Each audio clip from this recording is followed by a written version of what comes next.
There is a scientific reason why you are broke. And this isn't a widespread conspiracy theory. No, this is actually rooted in science. And for many of us, this is something that flies under the radar until you're well into adulthood. It definitely did for me. And to make matters worse, this is something that has been happening. It's been passed down for generations. This probably started with your great grandparents to your grandparents to your parents and now to you. And so the question is, how do you break this cycle that you're stuck in? Are there things that you can do?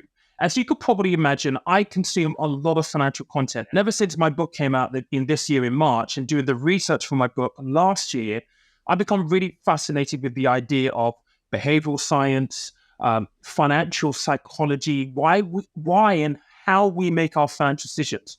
What truly drives our decision-making process when it comes to money? Because a lot of the time, our decision-making process is completely and utterly irrational. A lot of it is based on emotion. But where does that come from? How is it that we make poor financial decisions based on emotion? And how do we get to the point that it is so frequent and almost untethered, uncontrollable, something that as human beings we fight against? Now, I consume a lot of financial content, and I came across this wonderful podcast, and they were talking about this specifically. So in this episode, I want to talk specifically about this topic, the science of being broke. And I want to share some key moments with you from said podcast. Now, I will signpost the podcast. I'm going to put links to the podcast that I'm taking these snippets from in the show notes if you're listening on Apple, Google, or any of the good podcast outlets. And if you're with me here on YouTube, they will also be linked in the description down below.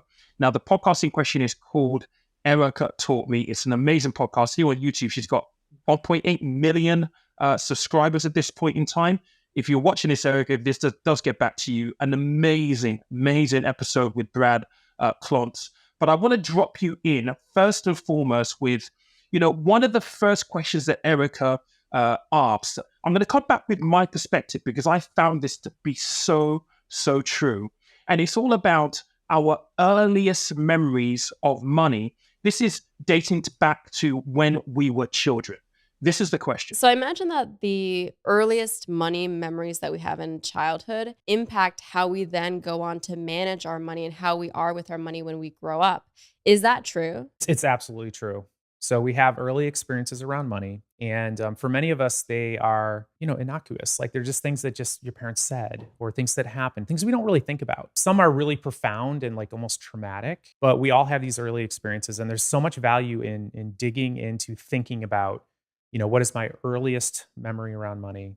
What's my most joyful memory around money? My most painful memory around money? Because what we develop on top of those are what we would call money scripts, these beliefs around money. We're trying to make sense of the world. We're trying to make sense of how money works in our lives. And there's so much value in tracing those back. Now, the big thing too is some of these experiences your parents had or your grandparents had or your great grandparents had. And that's where it gets kind of creepy and also kind of fun because many times we're just playing out a script that was written for us generations ago. So this is really, really interesting. And in my book, I talk about my earliest memory of money. And that was when I was 5, 6 years old.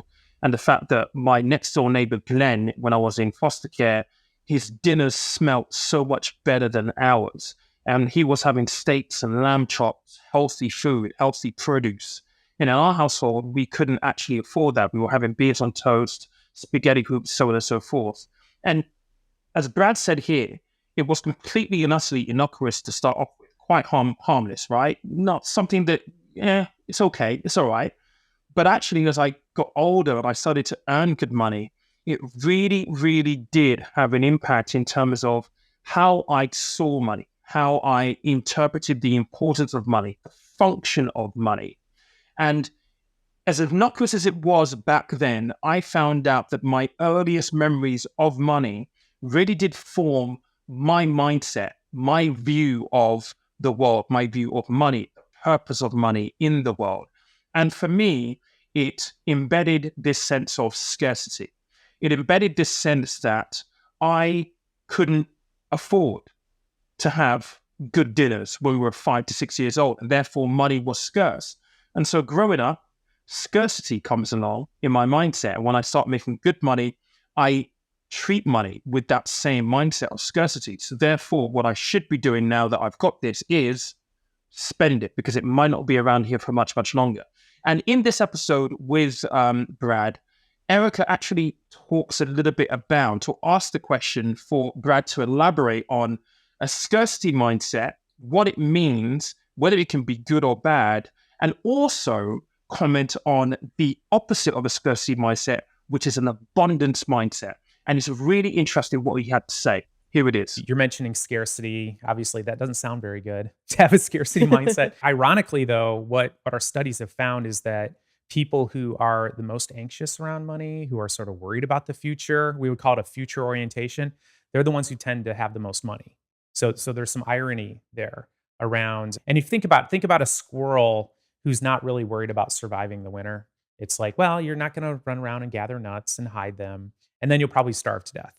So there's a lot of value in having sort of that future orientation and being worried about not having enough for the future, because that inspires you to, delay gratification, to save, to invest, but you can take it too far. So where does the abundance mindset come into place? And what kinds of people, what kind of childhood experiences form people that have an abundance mindset? And then is that a good thing later in life? Yeah, first of all, fabulous question. A scarcity mindset, let's look at the psychology behind a scarcity mindset. So quite often people are coming from poverty or grandparents who are in poverty. Like one of the things that can happen is that you can grow up middle class, but your parents and grandparents grew up in the Great Depression, or were so worried about money that you are living a middle class life, but you feel like you're poor and you feel like there'll never be enough money. So one of the beliefs underneath that scarcity mindset is this belief that there'll never be enough money. Now, what's interesting about that belief, around all beliefs around money, they are 100% true in a particular context, right? So all these beliefs, the craziest beliefs around money, make total sense in some sort of context. They become dysfunctional when our situation changes and we're not able to change our beliefs. So the belief there will never be enough money, in its extreme, will lead to one of two patterns. So number one, you're going to be like an Ebenezer Scrooge type hoarder, super frugal, cheap, because you're worried there'll never be enough money. And now it's good for your net worth to have that mindset. It's not good for your experience of life, right? Or another behavioral pattern around there'll never be enough money is that why bother trying? So, and this is a real dangerous one. And people come from poverty. It makes logical sense why you would end up with this. There'll never be enough money, so why bother trying to save? Why bother investing? If I have some credit on my credit card, I'm going to go spend it all. There'll never be enough money anyway. So the scarcity mindset can lead to two different directions based on what behaviors ensue. And an abundance mindset is where this can also backfire also. I've definitely seen people who have this abundance mindset, which you would say, well, there's always enough money. And it's a great mindset, like to have a friend like that, right? Like if you're for friends, you have an abundance mindset. I know you're just going to pay for dinner, everything's fine. I'm going to get great gifts. But if it's not true that you're living a life where you have an abundance of money or an unending amount of money, you're going to quickly get in trouble with it. It's really interesting him talk about, scarcity and abundance. Like I've already said, I definitely came up with a scarcity mindset. And I meet a lot of people who talk about having an abundance mindset. And what Brad is eloquently put across here is that there are merits in both and demerits in both as well. And I think from my experience coming up with a scarcity mindset, I think I've been able to manage it a little bit. Yes, I know that I've overspent and I was impulsive because in my head, when I earned good money, it meant that it might not be here tomorrow. So let's enjoy it right now. But there is also a balancing act between scarcity mindset and an abundance. If you automatically just assume that money is always going to be there, it's always going to be abundant, and in reality, it's not necessarily true, you can still end up broke. You can still end up in a position where you don't actually have enough money to deal with the day to day. And so I feel that there's a middle ground to be met there. And for me, I can speak for myself, come up with a scarcity mindset. One thing that I've been able to do is try to identify the triggers that made me, for example, go and spend money on things that I didn't really need in hindsight, to make me feel good, to make me want to fit into the environment in which I found myself. And we'll talk a little bit about this in a minute, because there was a great question about our sense of belonging. But our mindset is so, so important. And our mindsets are actually informed by our very, very early lessons in life. And that mindset can be exuded, or at least exhibited in the way our habits are manifested. And it's an interesting quote that I came across, which I actually wanted to open this episode with, but it will fit in seamlessly here as well. There was a saying by F.M. Alexander, and the saying is this: people don't decide their futures, they decide their habits, and their habits decide their futures. That is so true, particularly when it comes to your finances, because if you did come up with a scarcity mindset, how do you break free from that? Because the scarcity mindset is going to mean that you're going to have habits around your finances that may not necessarily be healthy, be productive in order for you to be able to create some kind of financial security and wealth. Now, for me, scarcity mindset, one thing that I'm absolutely petrified of is being homeless again. And so whilst I've been able to manage my scarcity mindset, one thing that Brad said is definitely true for me. I tend to hoard. I tend to make sure that I have more money in an emergency fund that I necessarily need, because I always want to know that that money is there as a safety blanket, as something to protect me from ever being homeless again. And that's just my experience. And if you have a scarcity mindset, I would strongly encourage you to think about how you actually go about managing that, because it is really, really important. In this conversation about the science of being broke, I think the biggest factor which I want to talk about is the fact that a lot of us, regardless of whether there's an abundance or a scarcity mindset, we all interact with our money with, I guess, social pressure, the need to want to fit in.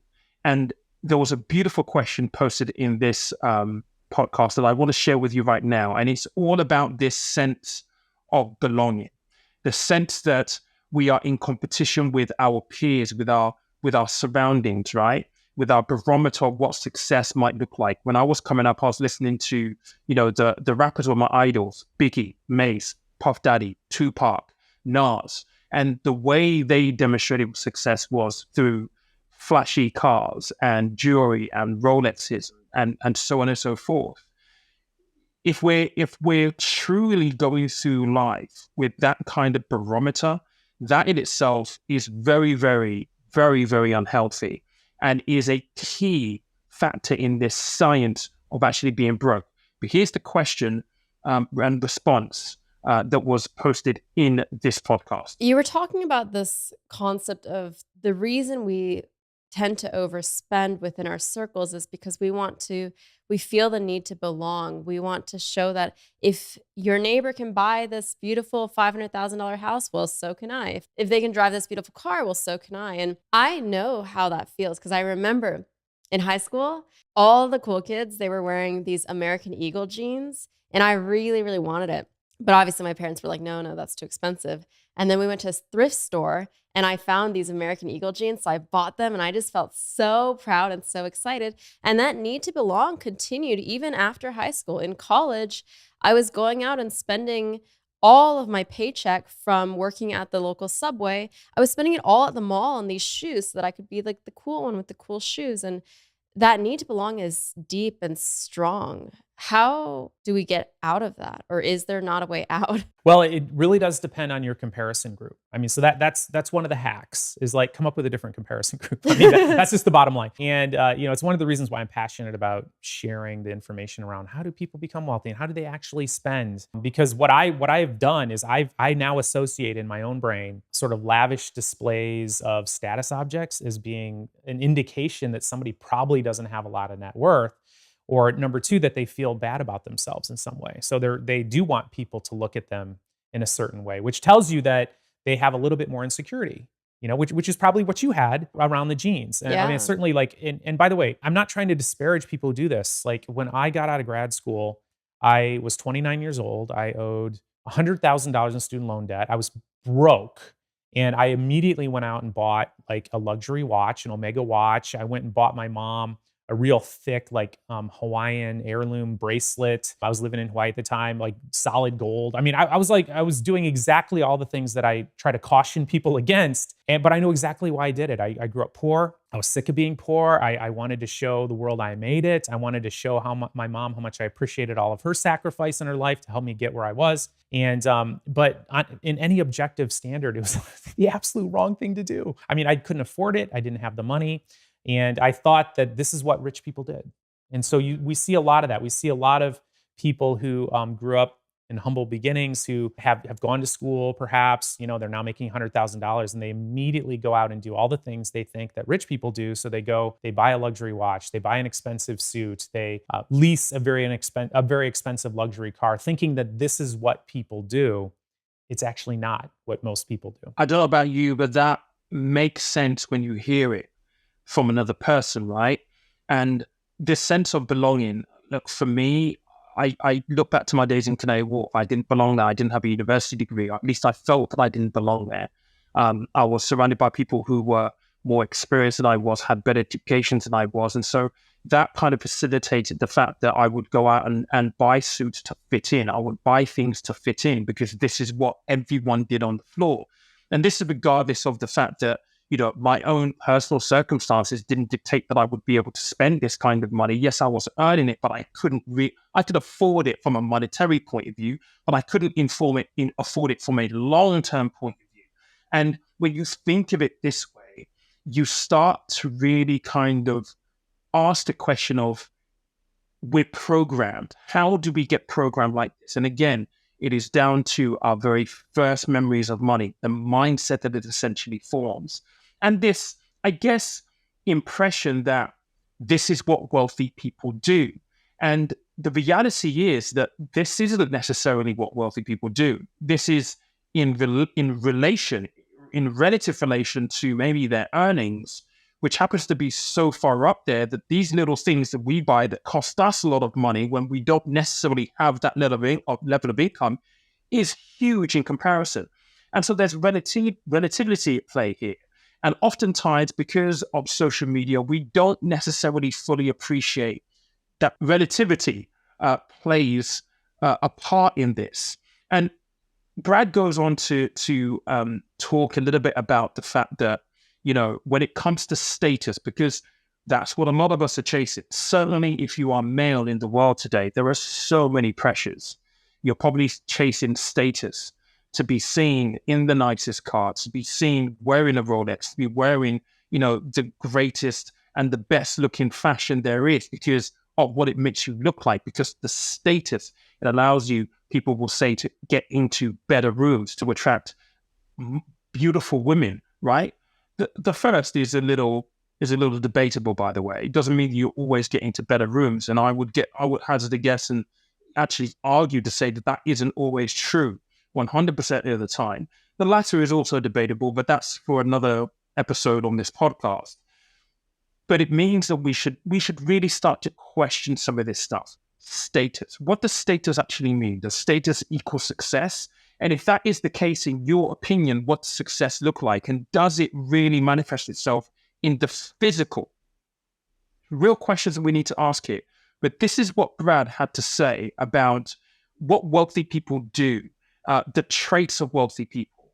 And it's very, very fascinating to hear. People who are most focused on status have the least amount of money and are more likely to have grown up poor. And so ironically, when you ask ultra wealthy people, they would say that they would actually tell you they make less than they actually do.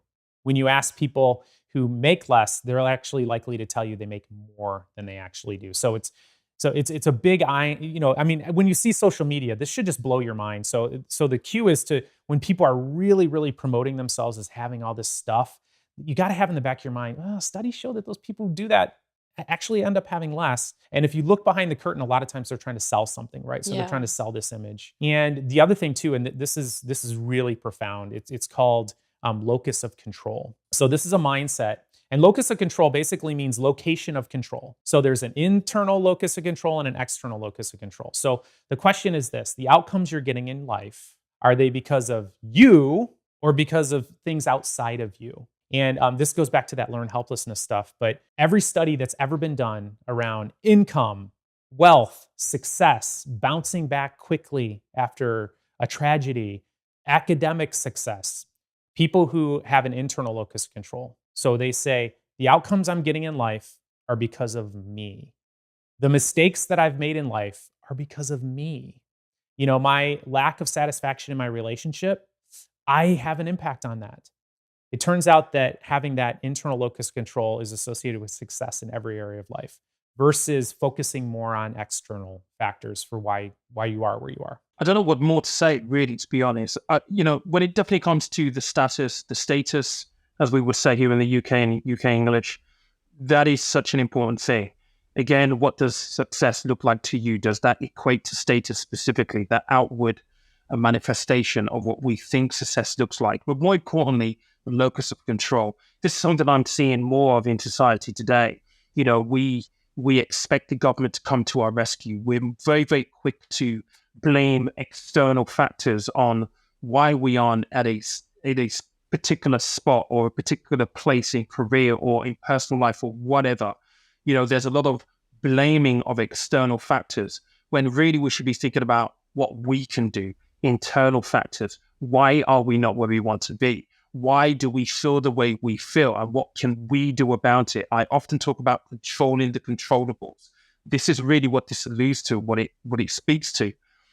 What are the things that we can control day to day to change our circumstances, particularly with the economic backdrop right now, inflation, interest rates.